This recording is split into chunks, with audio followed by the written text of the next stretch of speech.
जय श्री कृष्ण। निष्काम भाव से की गई कर्म वो फलदायक होता है।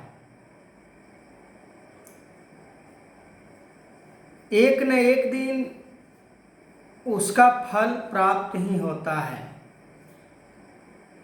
चाहे कोई कितना भी जोड़ लगा ले, चाहे कितना भी कोई बात बना ले, पर निष्काम भाव से की गई कर्म का फल मनुष्य को प्राप्त होता है। जैसे किसान एक खेत में बीज डालता है तो उसे विश्वास होता है कि हमारा फसल उगना ही उगना है।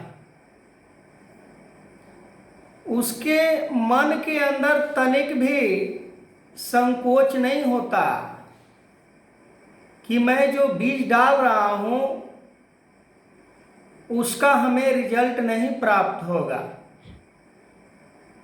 उसको 100% विश्वास होता है कि हमारा फसल तैयार होगा और हम उसका उपयोग करेंगे। ठीक उसी प्रकार निष्काम कर्म योगी के मन में विश्वास होता है और वो निष्काम होकर कर्म करते चला जाता है। बीच में चाहे जितना भी दिक्कत, परेशानी, कष्ट, मुसीबत वो झेलने के लिए तैयार होता है। उसको थोड़ा भी नहीं भय होता है कि मैं निष्काम हो गया, अब आगे क्या होगा। जैसे किसान को खेत के अंदर बीज डालने में कोई संकोच नहीं होता,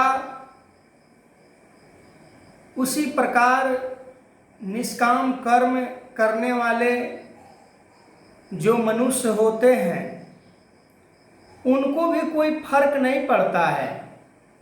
वो निष्काम होकर कर्म करते चले जाते हैं और वही फल के रूप में प्रभु परमात्मा को प्राप्त कर लेते हैं। दुनिया के वस्तु उनके जीवन में प्राप्त हो या ना हो, दुनिया के धन दौलत उनके जीवन में प्राप्त हो या ना हो, दुनिया की शोहरत इज्जत प्राप्त हो या ना हो,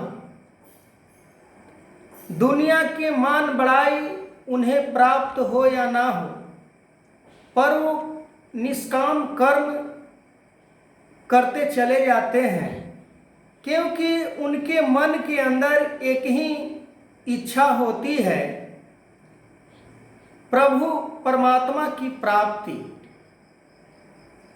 भगवान कृष्ण अर्जुन को यही बात बार बार समझाने का प्रयास कर रहे हैं कि अर्जुन, तुम निष्काम हो जाओ। निष्काम कर्म तुम्हें एक न एक दिन फल प्रदान करेगा। पर अर्जुन के मन के अंदर से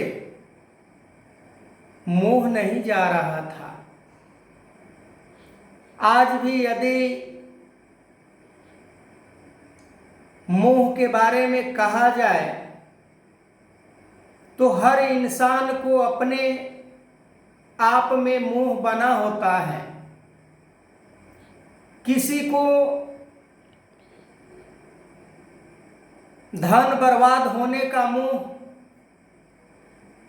तो किसी को प्रतिष्ठा जाने का मोह, तो किसी को इज्जत प्रतिष्ठा ना मिलने का मोह, यानी कहने का मतलब कि हर इंसान के मन के अंदर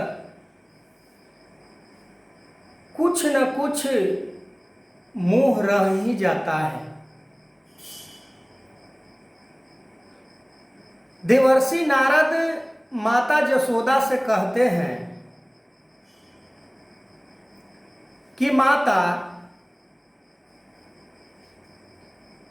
तुम किसको बांधने चले हो?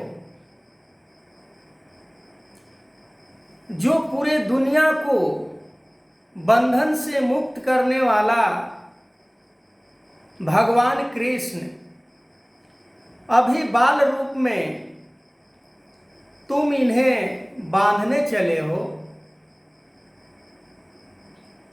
इंसान के जीवन में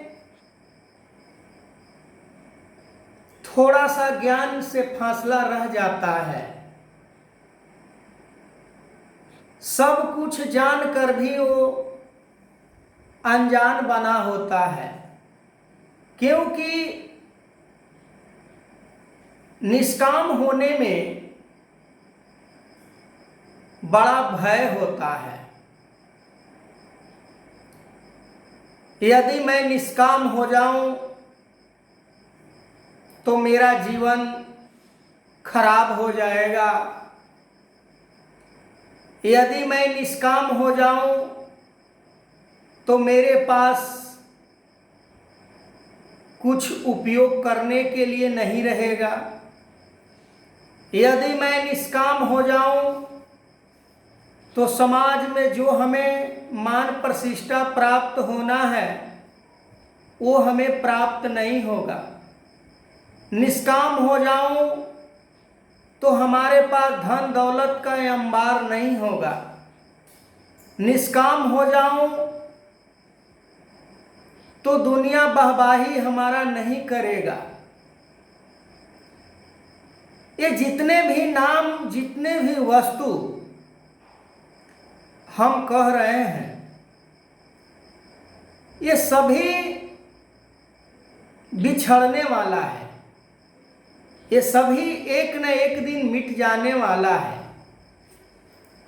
भगवान कृष्ण अर्जुन को यही बात बार बार समझाने का प्रयास कर रहे हैं कि अर्जुन, जिसके लिए तुम मोह जतला रहे हो, जिसके लिए तुम